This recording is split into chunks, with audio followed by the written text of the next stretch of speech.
بسم اللہ الرحمن الرحیم الحمد لولیہ والصلاة علی اہلہا اما بعد۔ عالم برزخ یعنی قبر کی زندگی۔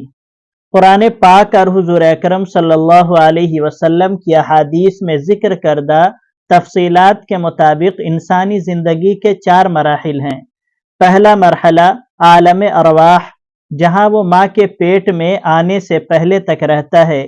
دوسرا مرحلہ عالم اجسام، یعنی یہ دنیا جہاں وہ ماں کے پیٹ میں آنے کے بعد سے موت تک رہتا ہے۔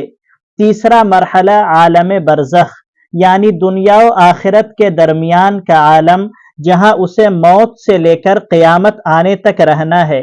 چوتھا مرحلہ عالم قیامت، جو اس عالم کے فنا ہونے پر شروع ہوگا اور پھر کبھی ختم نہ ہوگا۔ عالم ارواح میں صرف روح ہوتی ہے۔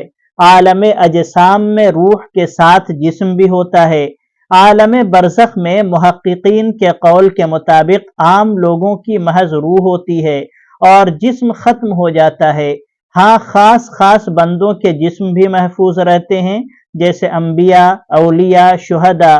عالم آخرت میں پھر روح و جسم دونوں جمع ہو جائیں گے، مگر دنیا و آخرت کے جسم میں فرق یہ ہے کہ دنیا کا جسم مختلف چیزوں سے متاثر ہوتا ہے اور بالآخر مٹ جاتا ہے، سڑ گل جاتا ہے، اور آخرت کا جسم کسی چیز کا کوئی اثر نہیں لے گا اور کبھی نہ بدلے گا اور نہ ہی ختم ہوگا۔ عالم برزخ کو ہی قبر کی زندگی کہتے ہیں۔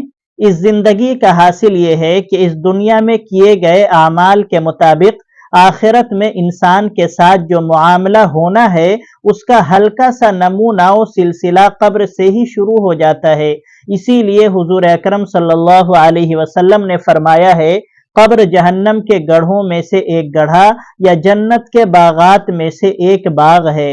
انسان جب مرتا ہے تو روح اس کے جسم سے نکل جاتی ہے اور اس کا تعلق عالم برزخ سے قائم ہو جاتا ہے۔ روایات کی تصریح کے مطابق عالم برزخ کی کاروائی اس وقت تک شروع نہیں ہوتی جب تک کہ جسم انسانوں کے ہاتھوں میں رہے، اگر ان کے قبضے میں ہو۔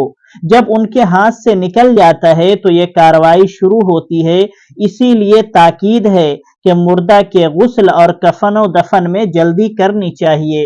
سب سے پہلے انسان کا قبر سے سابقہ پڑتا ہے، جو نیکوں کا استقبال کرتی ہے اور بروں کو بری طرح دباتی ہے۔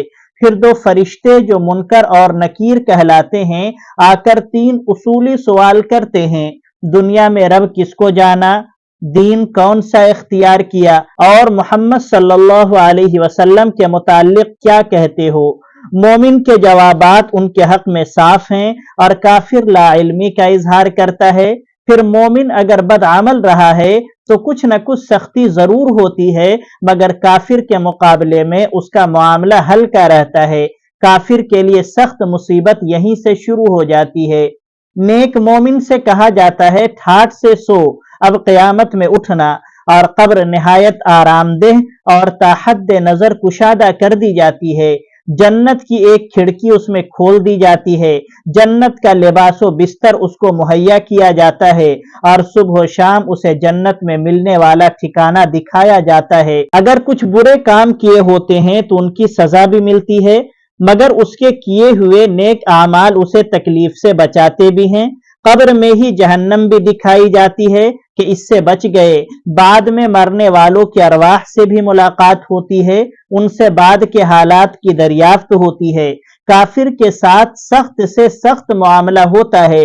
قبر نہایت تنگ کر دی جاتی ہے کہ پسلیاں ایک دوسرے میں گھس جاتی ہیں، اور سخت سے سخت عذاب دیا جاتا ہے، جسے انسانوں اور جناتوں کے علاوہ ساری مخلوق محسوس کرتی اور سنتی ہے۔ کبھی انسانوں پر بھی منکشف ہو جاتا ہے۔ جنت جس سے اس کو محروم کیا گیا ہے دکھائی جاتی ہے، جہنم کا ٹھکانہ دکھایا جاتا ہے، اور جہنم کی ایک کھڑکی قبر میں کھول دی جاتی ہے۔ قبر آگ بن جاتی ہے، فرشتے مارتے ہیں، نہایت زہریلے سانپ اور بچھو اسے ڈستے اور نوچتے ہیں۔